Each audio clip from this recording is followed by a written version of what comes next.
Hello আমার প্রাণপ্রিয় দাদা ভাই আর প্রাণপ্রিয় দিদি ভাই, আমি চলে আসলাম মালদা হসপিটালে। আমার শরীরটা কয়েকদিন থেকে অসুস্থ, তো আমি ডাক্তার কাছে চলে আসলাম। এই যে আমার হাতে প্রেসক্রিপশন আছে। কি বলবো, কয়েকদিন থেকে শরীর অসুস্থর জন্য ভিডিও করতে পারছি না, আর ওই জন্য সকাল সকাল চলে আসলাম। আর তোমাদের সাথে একটু কথা বলছি, তোমরা সবাই ভালো থেকো। আর মালদা টাউনটা আমি দেখাচ্ছি, তোমরা দেখো, এই দেখো মালদা টাউন। মালদা টাউনটাকে তোমাদের সকলকে দেখাচ্ছি। বন্ধুরা তোমরা সবাই দেখো মালদা টাউন।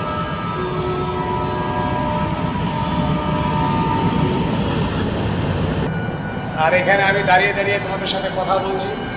মালদা টাউনের মানে কী বলবো, হসপিটালের পাশে দাঁড়িয়ে কথা বলছি। এখনও ডাক্তারবাবু আসেনি, তো আমি এখন যাচ্ছি। এই যে চলে আসলাম আরতালাতে।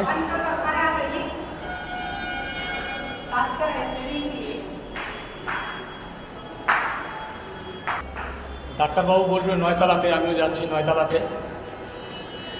কী বলবো, প্রচুর পরিমাণে ভিড়, ওই জন্য সকাল সকাল চলে আসলাম। আমার হাতে প্রেসক্রিপশন আছে। 9তলায় চলে আসলাম।